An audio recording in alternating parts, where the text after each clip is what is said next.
Dear student, हम online classes में आपका फिर से स्वागत है। Myself Mohammad Haroon, faculty of mathematics. देखो बच्चों, अपन पढ़ रहे थे क्यूब के बारे में कि आपको किसी डिजिट का क्यूब फाइंड आउट करने के लिए कहा जाए तो आप कैसे निकालोगे। इसका पहला टाइप मैंने कर लिया है। अब इसका सेकेंड टाइप है इफ यूनिट डिजिट इज 1। इससे पहले मैं आपको इसका पार्ट 1 रिवाइज करा देता हूँ। पार्ट 1 में था if digit start with 1। if digit start with 1 तो इसका आपको क्यूब फाइंड आउट करने के लिए कहा जाए तो आप कैसे निकालोगे। फॉर एग्जाम्पल देखो, मेरे को अगर 11 का क्यूब निकालना हो तो मैं कैसे निकालूंगा। मेरे पास दो डिजिट है, यहाँ पर पहला डिजिट भी 1 है और सेकंड डिजिट भी 1 है। तो मैं क्या करता हूँ, दोनों डिजिट को लिख लेता पहले, ठीक है। फिर सेकंड डिजिट का क्या करता मैं स्क्वायर, फिर सेकंड डिजिट का मैं क्या करता क्यूब। 1 का स्क्वायर में करूंगा तो मेरे को मिलेगा 1 और 1 का क्यूब करूंगा तो भी मेरे को मिलेगा 1। फर्स्ट वाले को और लास्ट वाले को मैं क्या करूंगा, कैंसिल, ठीक है। अब इसका डबल करना है आपको, 1 का डबल 2, यहाँ पे भी 1 का डबल हो जाएगा 2। अब इधर से LHS RHS से लिखना स्टार्ट अपन करेंगे। 1 के नीचे ऐड करने के लिए कुछ भी नहीं है तो 1 लिखा, 1 and 2 3, 1 + 2 3 and 1। अब इन सबको आप अगर यहाँ पर आपको ध्यान देना, अगर 10th डिजिट भी हो और यूनिट डिजिट भी हो तो आपको यूनिट डिजिट को तो डायरेक्ट नीचे लिखना है और 10 डिजिट को आपको मूव कराना पड़ेगा। देखो इधर मेरे पास तीनों जो नंबर है वो सारे किसमें, ओनली यूनिट डिजिट में, तो मैं यूनिट डिजिट को डायरेक्ट लिखूंगा 1 3 3 1। तो 11 का क्यूब मेरे को कितना मिल गया, 1 3 3 1। तो इसी तरीके अपन और एग्जाम्पल करते हैं।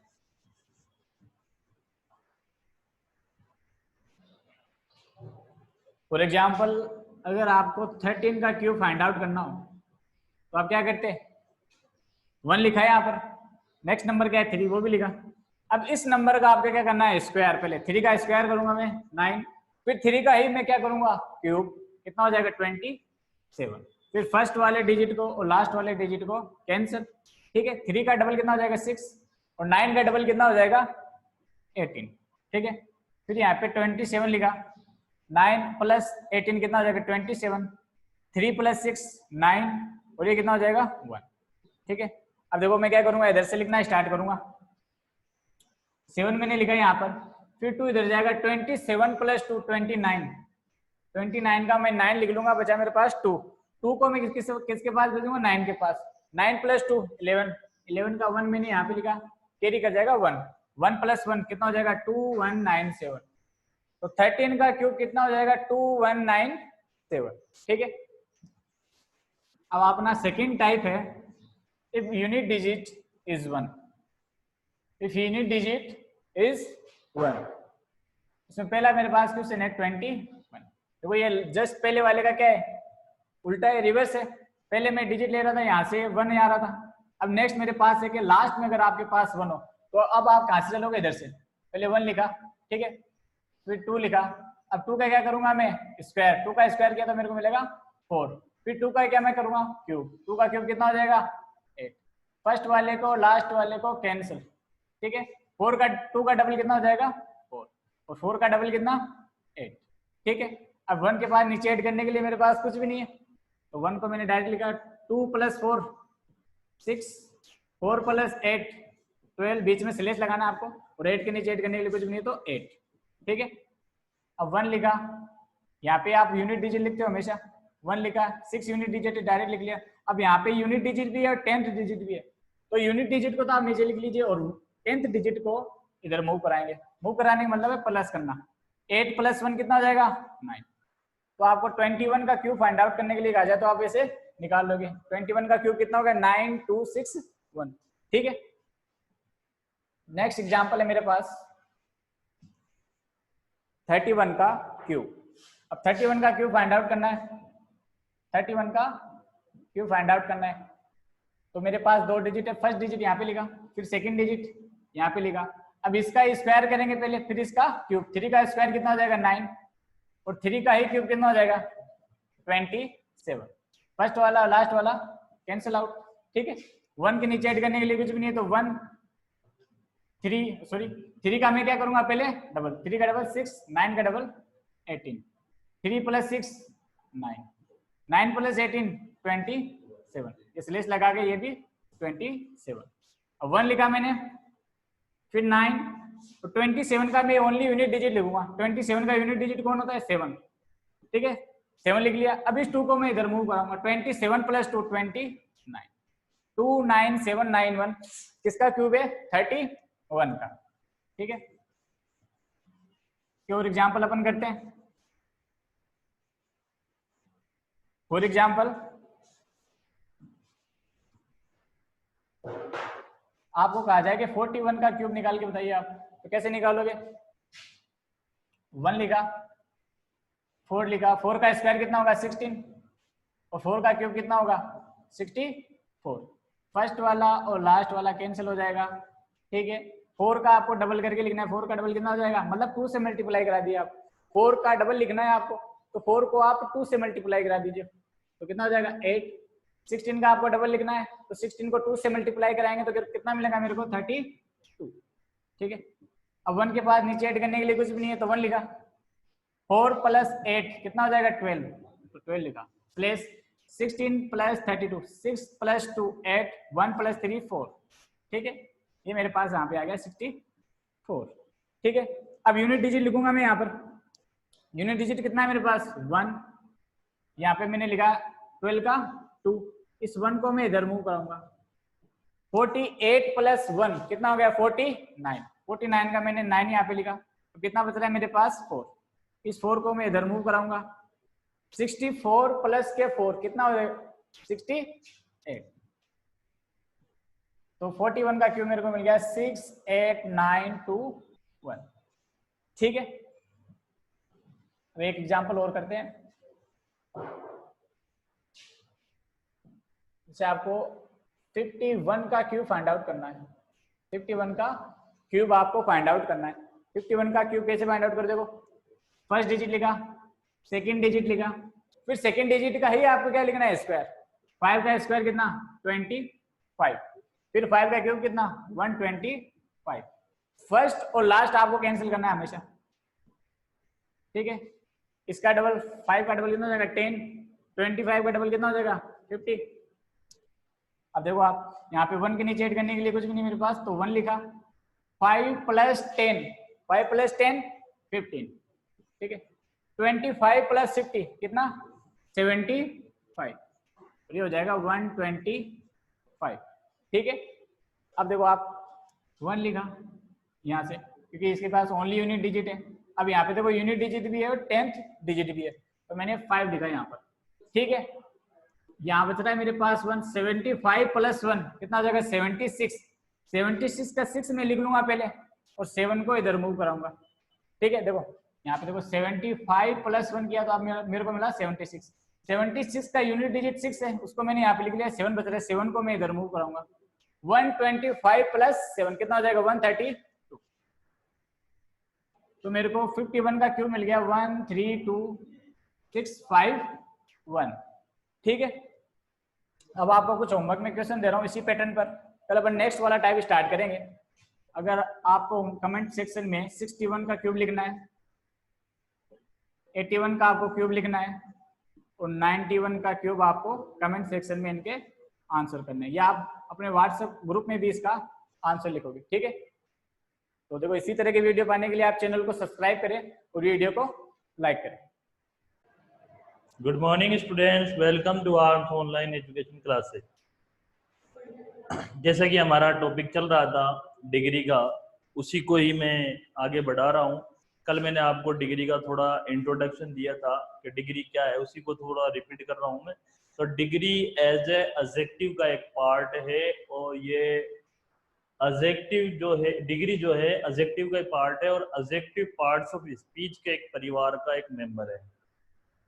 तो ये डिग्री क्या है, ध्यान रखना, किसी भी वर्ड की नाउन की क्वालिटी बताने वाले वर्ड को हम एडजेक्टिव कहते हैं। और ये जब एडजेक्टिव क्या बन जाता है, जब हम किसी क्वालिटी को बढ़ा चढ़ा के बयान करते हैं, या फिर मान लीजिए सेम क्वालिटी है और वो 4-5 नाउन के अंदर आ जाती है, तब एज ए डिग्री काम करती है।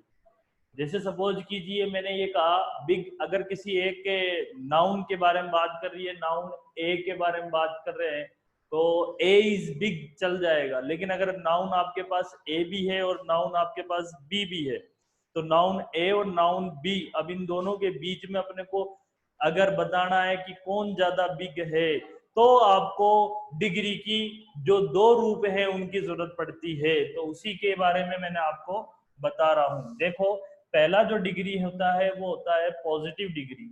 सेकंड जो डिग्री है वो है कंपैरेटिव डिग्री। थर्ड जो डिग्री होती है वो आती है सुपरलेटिव डिग्री। तो पहली जो डिग्री है नॉर्मली जो एडजेक्टिव का बेस फॉर्म जिसको हम कहते हैं, ये डिग्री का बेस फॉर्म है बिग। बिग मीन्स बड़ा।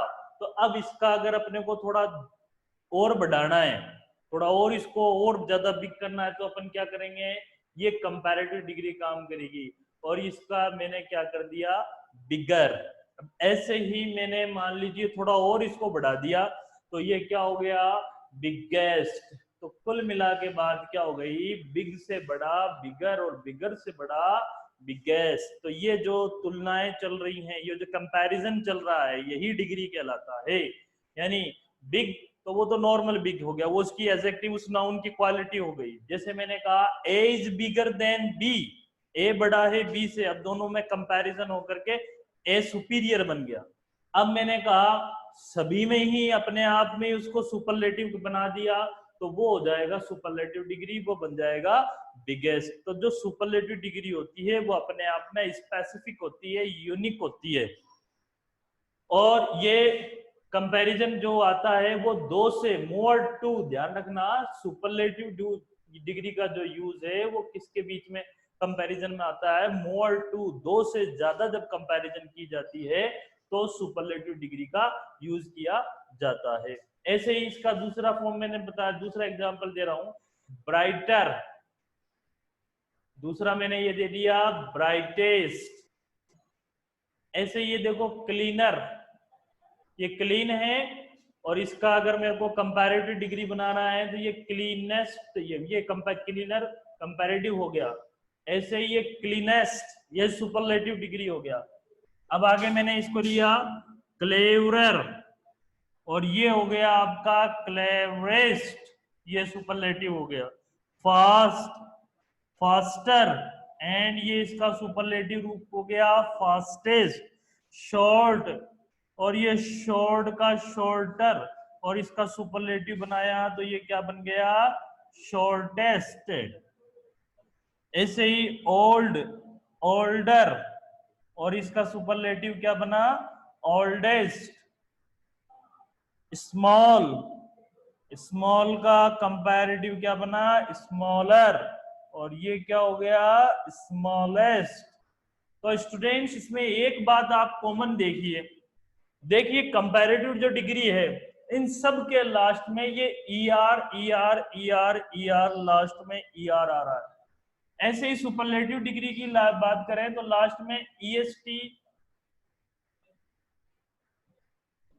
ईएसटी वाला फॉर्म आता है।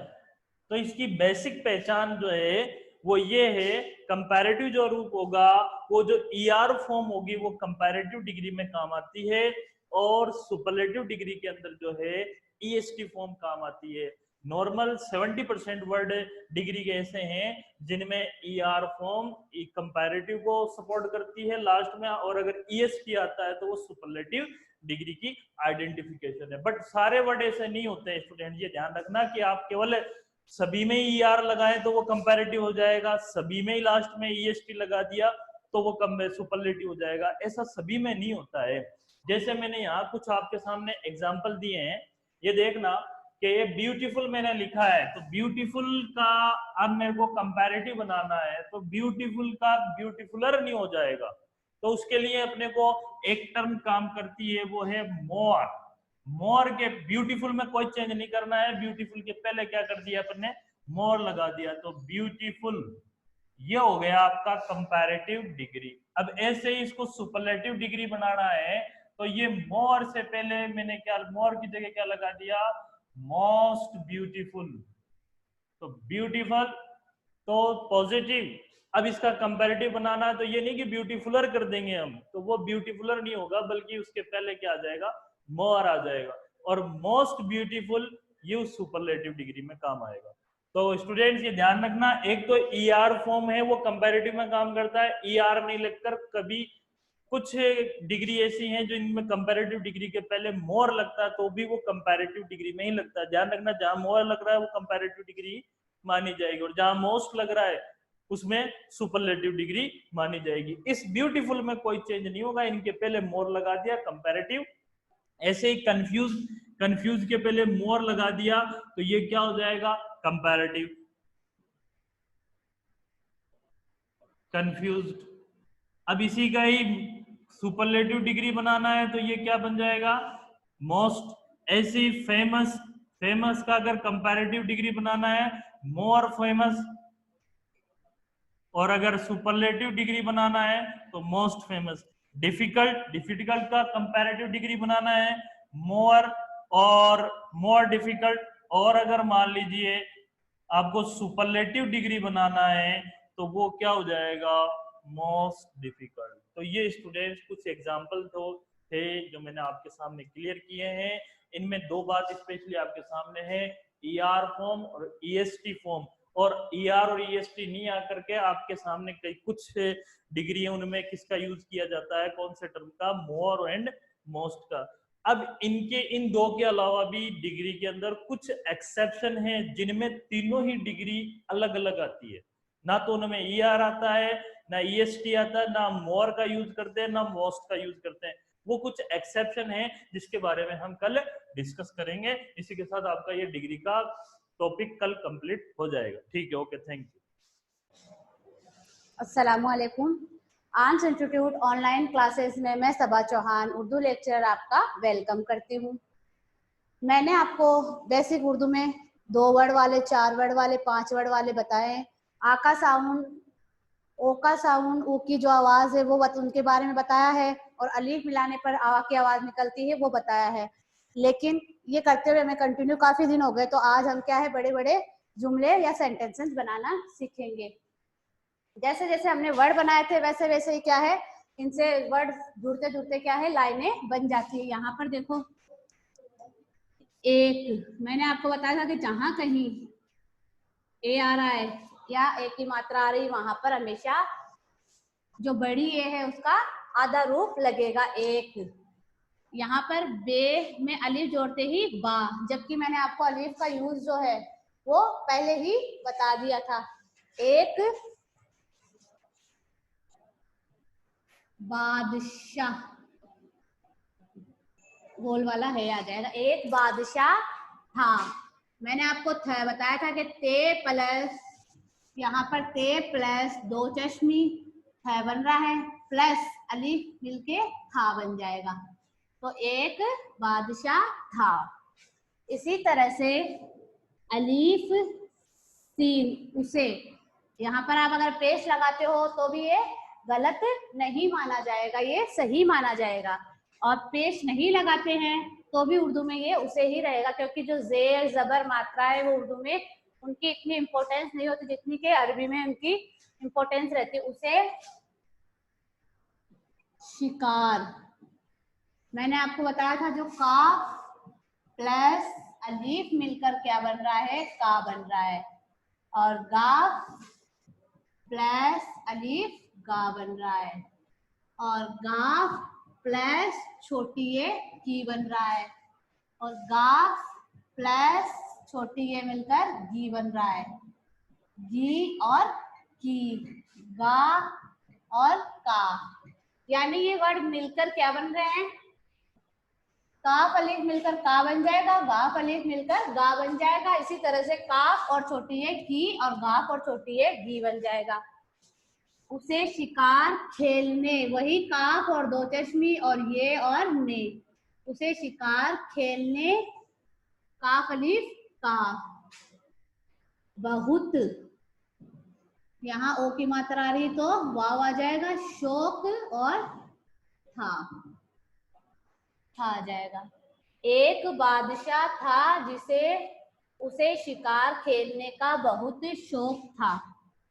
ये मैं इस साइड से इसीलिए लिख रही हूँ कि वर्ड के नीचे, लफ्ज के नीचे लफ्ज बना रही हूँ, वरना ये इस साइड से भी शुरू हो सकता था, क्योंकि हमारी जो उर्दू जो लैंग्वेज है वो क्या है, हमेशा उल्टी चलती है। लेकिन एक लफ्ज के नीचे लफ्ज का लिखने का मेरा मतलब यही है कि आपको ये लफ्ज समझ में आए कि का कहाँ बनाया है, बहुत कहाँ बनाया है, इसीलिए मैं आपको इस साइड से लिख रही हूँ। एक दिन, वही बेअली बा दाल शीन और शाह और गोल वाला हे आ जाएगा, बादशाह। वही ओ की आवाज आने पर को, यानी ओ की आवाज आने पर हम क्या लगा रहे हैं, वाव लगा रहे हैं। वहां पर कोई, वही ओ की आवाज आ रही तो वाव लगा देंगे, और मैंने आपको बताया था जो ये मात्रा है इसके ऊपर छोटी ए पे हमजा लगते ही ये कोई बन जाएगा। इसी तरह से शीन का, अलीफ का और शिकार, नून अलीफ ना और मीम और लाम अलीफ ला। उसे एक दिन बादशाह को कोई शिकार ना मिला।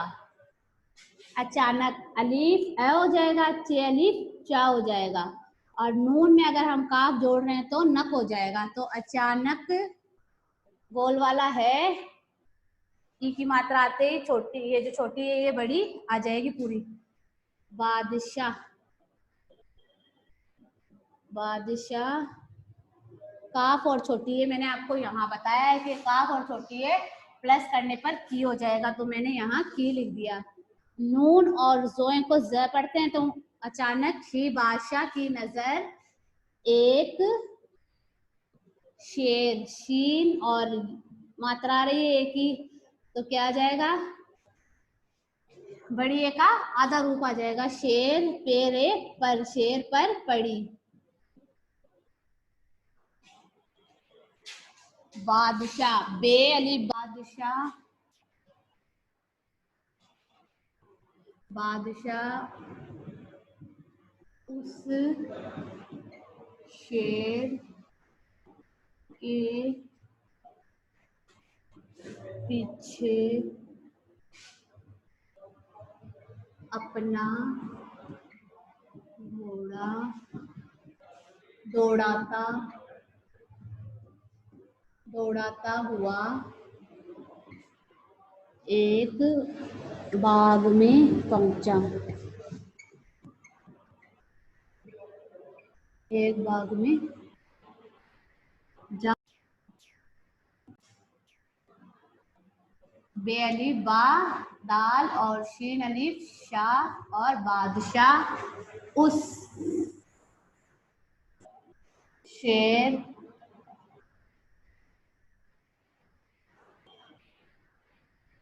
शेर, काफ और के, यानी काफ में बड़ी ए मिला रहे तो के हो रहा है, और यहीं अगर हम छोटी ए मिलाते हैं तो की हो जाएगा। तो बादशाह उस शेर के पीछे पीछे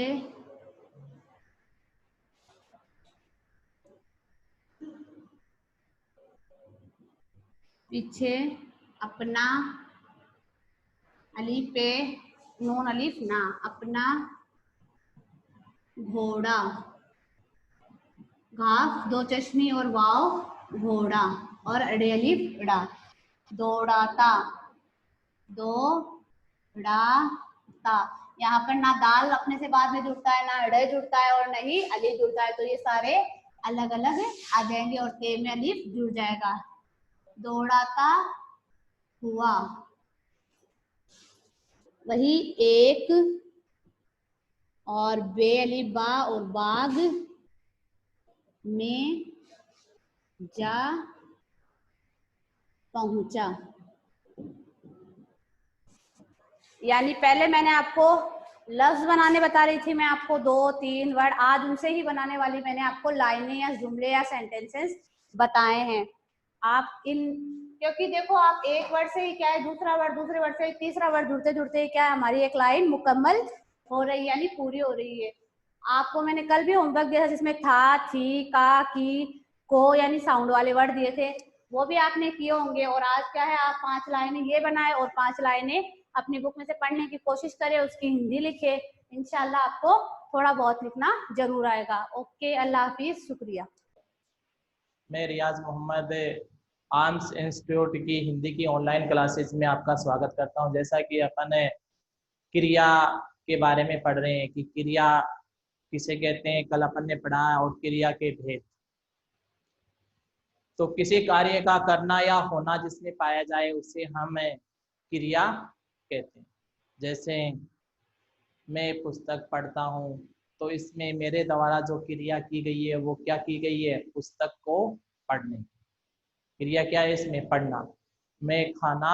मैंने आम खाया, तो इसमें क्रिया क्या की, मैंने खाने की। ठीक है, तो ये क्रिया के कुछ उदाहरण हैं। अपन कल पढ़ रहे थे सकर्मक क्रिया। क्रिया है सकर्मक क्रिया के बारे में कल मैंने बताया, ऐसी क्रिया जिसमें कर्म मौजूद होता है। क्या मौजूद होता है, कर्म मौजूद होता है, वो क्या कहलाती है, सकर्मक क्रिया कहलाती है। ठीक है, जैसे मैंने आम खाया, तो मैंने क्या खाया, आम खाया। आम क्या क्या है यहाँ पे, कर्म। मैंने क्या है, कर्ता, और खाना क्या है, क्रिया। ठीक है, तो सकर्मक क्रिया के बारे में अपन ने कल पढ़ा था। आज अपन पढ़ते हैं कि सकर्मक जो क्रिया है उसके 3 भेद होते हैं।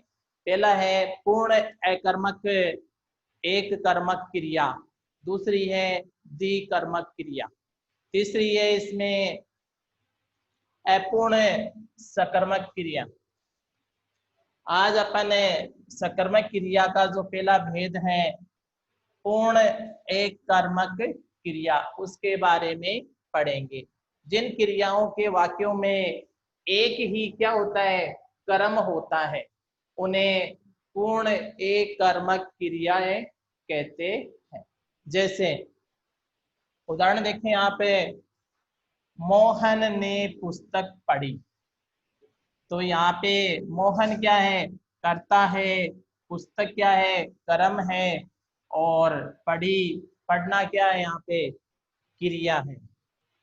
तो इसमें पढ़ने की जो क्रिया हो रही है उसका एक ही कर्म है, वो कर्म क्या है, आपका पुस्तक है।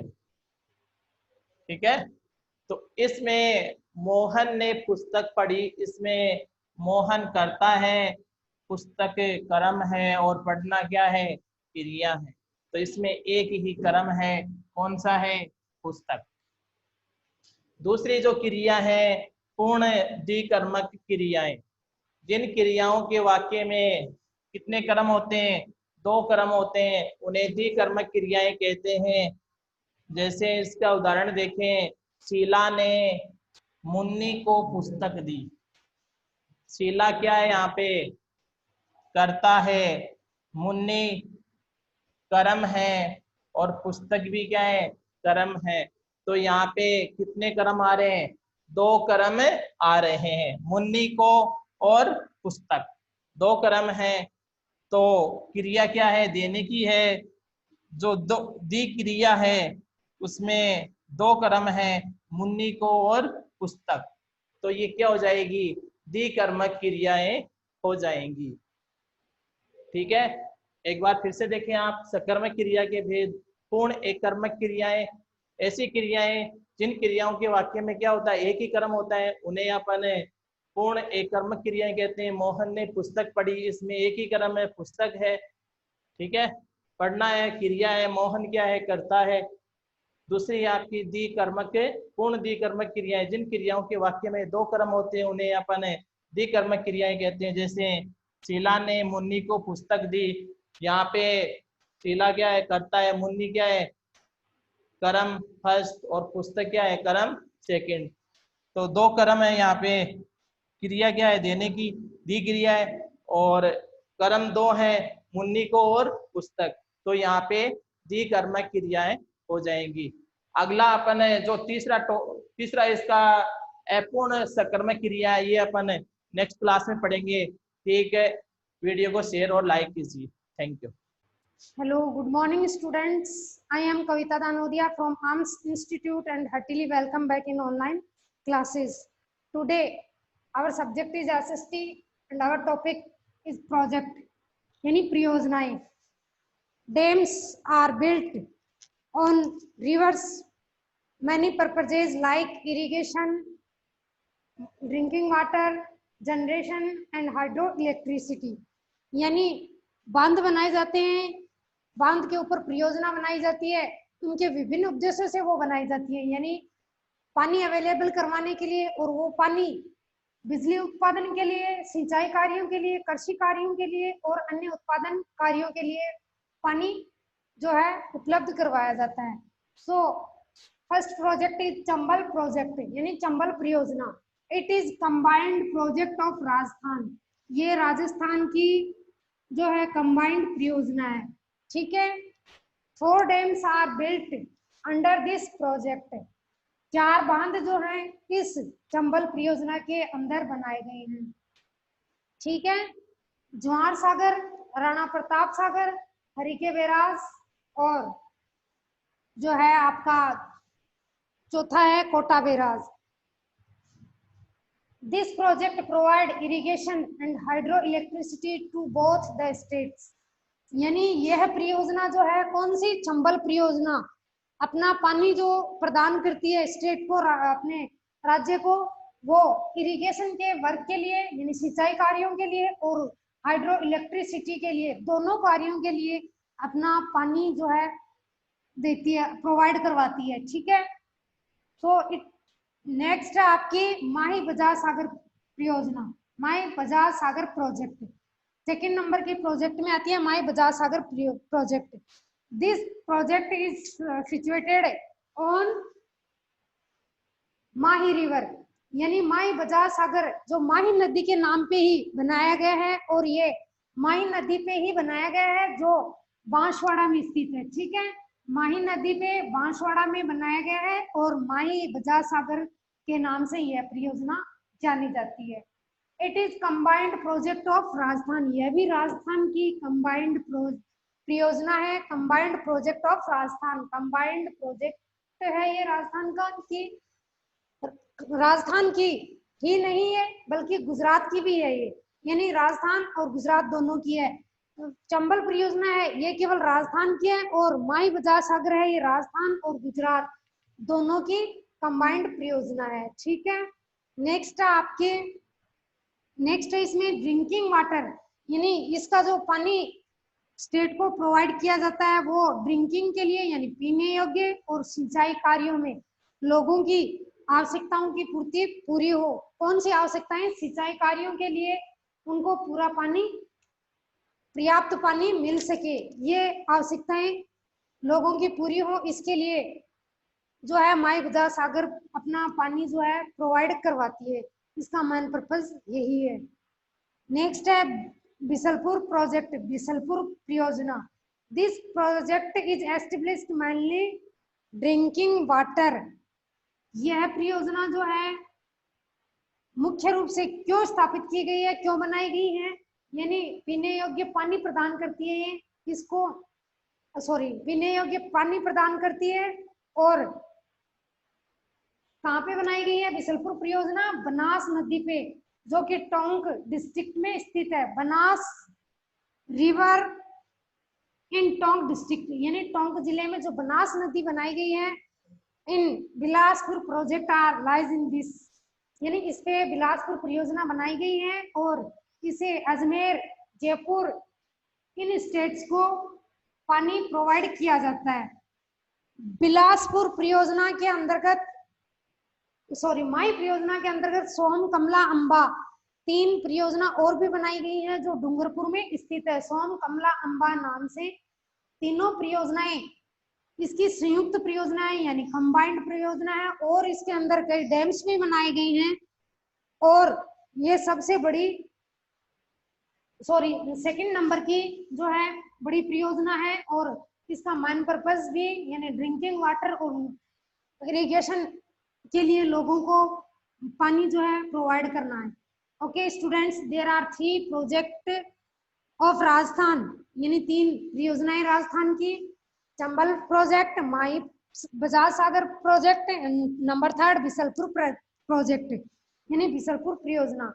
इस तरह से इनके अलग अलग पर्पज हैं, यानी ड्रिंकिंग के लिए लोगों को पानी अवेलेबल करवाना, इरिगेशन के लिए, जनरेशन के लिए और हाइड्रो इलेक्ट्रिसिटी, इन सभी वर्क के लिए ये अपना वाटर जो है प्रोवाइड करवाती है। Okay students, thank you for listening me. Subscribe the channel, like and share the video. AR MS senior secondary school Sikar में ऑनलाइन क्लास में आपका स्वागत है। मैं सुगन चंद बड़गुजर आपको एक ट्रिक द्वारा 11 से मल्टीप्लाई कैसे किया जाता है वो समझाने की कोशिश करूंगा। तो देखिए, ये 11 को किसी संख्या से गुणा करने पर, किसी भी संख्या को गुणा करते हैं तो इसका शॉर्ट जो तरीका है, फार्मूला है, वो आप देखिए।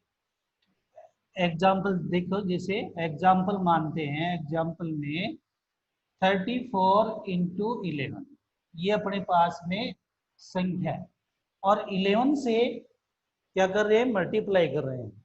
अब इसको 3 और 4 देखिए, ध्यान से देखिए, ये 3 है और ये 4 है, तो 3 का 3, 4 का 4। हमने कुछ नहीं किया, जो है बोर्ड पे मैंने जो लिखा है 34, तो 34 यानी 3 का 3, 4 का 4। अब देखिए, जो मेन चीज है वो देखना, ये 3 का 3 लेते हैं और प्लस 4 का 4 लेंगे, यानी इसी को एक बार जोड़ दिया, जोड़ करना है इसका दोनों का, तो क्या आएगा, ये 3 का 3 और 4 का 4, और इसको जोड़ते कितना आएगा, 3 4 7। ये बात आपकी समझ में आ गई होगी, यानी 374।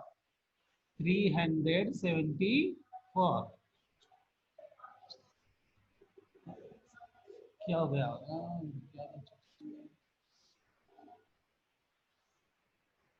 अब इसके नेक्स्ट देखिए, एक उदाहरण और देखो आप, ये 40 और 5 है, इसको किससे कर रहे हैं, 11 से मल्टीप्लाई कर रहे हैं।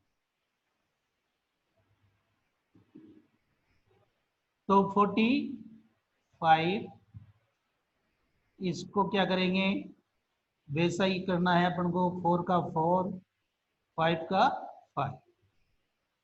बताओ, हमने कुछ अलग तो लिया नहीं है, वही संख्या ली है, 4 का 4, 5 का 5। अब इसके बाद में इसको ऐड करना है 4 + 5, ऐड कर लिया। बताइए, यहां तक आपके समझ में आ गई होगी। अब इसके बाद में क्या करना है कि ये 4 का 4 और 5 का 5, अब जो बीच की संख्या है हम इसको जोड़ के लिख देंगे। 4 और 5 कितने होते हैं, 9 होते हैं, तो 9 का 9। यही आपका आंसर में आ जाएगा, 495।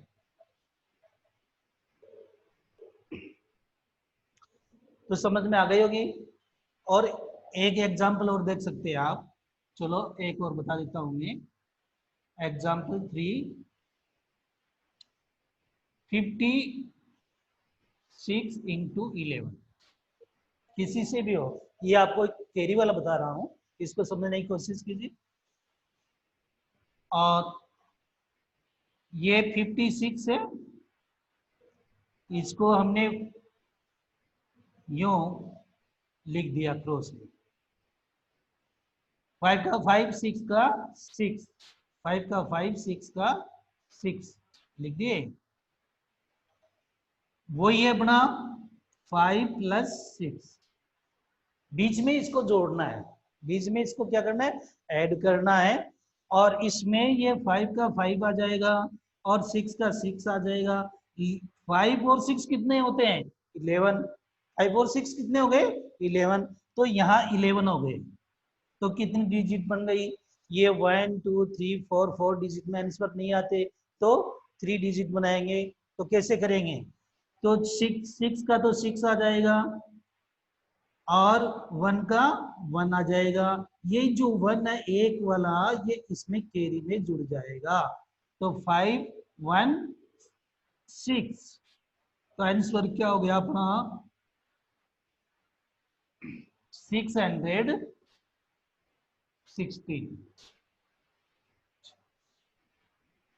समझ में आ गई होगी आपको। और इसी तरह आपको 1 से लेकर के 100 तक, यानी 1 से 100 तक आप 11 से मल्टीप्लाई किसी भी संख्या को ले सकते हैं।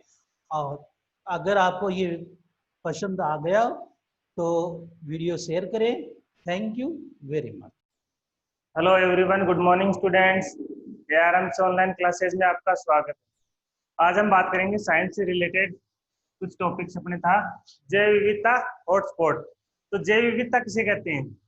जहाँ बहुत सारे जीव निवास करते हैं एक ही स्थान पर। जिस प्रकार पुराने टाइम में अपने जो बर्ड, पीपल, बरगद के जो पेड़ होते थे उसमें ऊपर बहुत से तरह तरह की पक्षियाँ और उसमें गिलहरी वगैरह और भी अनेक प्रकार के कीट और भी नीचे से गाय, भैंस, भेड़, बकरियां सभी प्रकार के जो जीव हैं वो पाए जाते हैं। उन सभी जीवों की जो प्रजातियां, अलग अलग तरह की जो प्रजातियां हैं वो एक साथ निवास करती हैं, उसको कहते हैं जैव विविधता कहा जाता है। जैव विविधता के बाद में आता है अपना हॉटस्पॉट किसे कहते हैं। हॉटस्पॉट जैसे आप अपने मोबाइल चलाते हो तो मोबाइल से एक व्यक्ति दूसरे व्यक्ति को हॉटस्पॉट देता है। तो हॉटस्पॉट में उसका एक निश्चित रेंज होती है उसकी। जैसे आपका मोबाइल यहाँ पर है तो इसकी एक निश्चित जो रेंज होती है कि इसकी जो किरणें हैं वो यहाँ तक पकड़ती हैं कि दूसरे मोबाइल तक जा सकती हैं। तो ये रेंज है, वो रेंज ही क्या कहलाती है उसके लिए, वो हॉटस्पॉट कहलाती है। अब अपने बात करते हैं साइंस से रिलेटेड हॉटस्पॉट। तो एक निश्चित जो दायरे के अंतर्गत जो जीव रहते हैं, एक निश्चित और जो फिक्स दायरा हो जाता है उनका कि उस दायरे के अंदर जो जीव रहते हैं, जो प्रजातियां रहती हैं, अनेक प्रकार की जो प्रजातियां यहाँ पे निवास करती हैं, उस निवास करने वाली प्रजातियों को हॉटस्पॉट कहा जाता है। उसके बाद में आता है अपना रेड डाटा पुस्तक। रेड डाटा पुस्तक का मतलब आप सीधा सा मतलब समझते हो, आपकी एक बुक है और उसका कवर कैसा है, रेड कलर का। तो रेड कलर किसका सिंबल होता है? खतरे का। रेड का मतलब होता है खतरा। तो खतरे का मतलब ये है यहाँ पे कि जो प्रजातियां हैं उनके जीवन पे खतरा आने वाला है निकट भविष्य में, कि जो अभी आगामी भविष्य में उनकी जो प्रजातियां हैं वो विलुप्त होने वाली है। उन प्रजातियों में जो जीवों की भी है और पादप, जीव और पादप दोनों ही प्रजातियों का रिकॉर्ड रखा जाता है। सभी स्पेसीज का रिकॉर्ड उसमें रखा जाता है। इसमें पादप और जीव आते हैं, उन पर क्या होता है कि निकट भविष्य में उनके ऊपर खतरा आने वाला है, तो उनको उस पुस्तक के अंदर उनका रिकॉर्ड रखा जाता है। इसलिए इस पुस्तक का नाम होता है रेड डाटा पुस्तक। उसके बाद में आता है अपना कि विलुप्त क्या होता है और संकटापन क्या होता है। विलुप्त का मतलब ऐसे पादप और जंतु या जीव प्रजाति जो अभी प्राकृतिक आवासों में क्या इस पूरे पृथ्वी के ऊपर ही जीवित नहीं रहे, पूरे पूर्ण रूप से उनका विनाश हो गया, उनका कोई भी प्रतिनिधि मतलब उनका एक भी अंश अब यहाँ पे नहीं रहा है। क्या नहीं रहा है? कि पृथ्वी के ऊपर कोई भी प्रतिनिधि नहीं है, उनको कहते हैं विलुप्त, कि वो पूरी प्रजाति वो खत्म हो जाती है, वो कहलाती है विलुप्त प्रजाति। और संकटापन का मतलब क्या होता है? अभी बताया मैंने, जिनका रिकॉर्ड रेड डाटा पुस्तक में आप एंट्री करते हैं कि ये प्रजातियां हैं, इनको अभी निकट भविष्य में खतरा होने वाला है, तो वो संकटापन कहलाती है। संकटापन का मतलब होता है कि जो निकट भविष्य में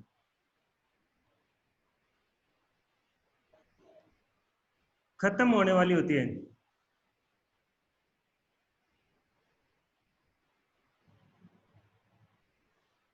वो कहलाती है संकटापन।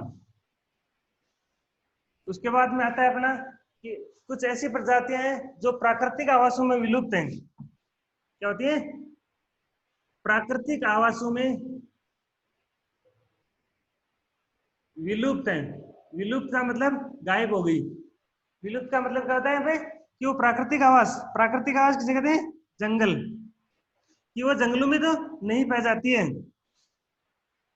जंगलों में विलुप्त है, लेकिन कृत्रिम कृत्रिम आवासों में पाई जाती है।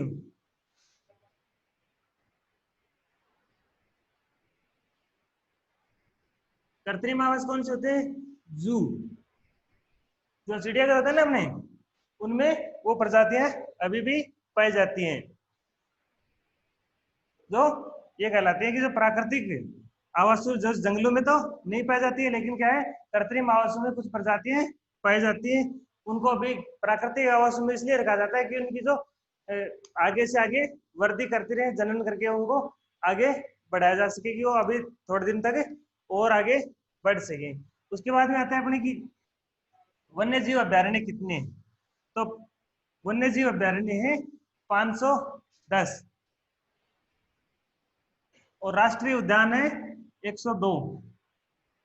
उसके बाद में आता है कि राजस्थान में कितने वन्य जीव अभ्यारण्य है? तो राजस्थान में अपने 30 है वो वन्य जीव अभ्यारण्य है, कि जहाँ पे वन्य जीव जो जंगली जानवर हैं वो विचरण कर सकते हैं, घूम सकते हैं, चर सकते हैं। राष्ट्रीय उद्यान की संख्या है अपनी 4 और आखेट निषेध क्षेत्र भी है 4। आखेट निषेध क्षेत्र कहते हैं जिसमें जानवर अपने चर सकते हैं, घूम सकते हैं, विचरण कर सकते हैं, लेकिन उस पर क्या है, आखेट या शिकार नहीं किया जा सकता है, शिकार भी नहीं किया जा सकता है, उसके ऊपर प्रतिबंध रहता है। ऐसे स्थानों को आखेट निषेध क्षेत्र कहा जाता है। तो आज के लिए इतनी बेसिक जानकारियां दी गई आपको, और आगे नेक्स्ट वीडियो में और डिटेल बता दी जाएगी। Okay, thanks.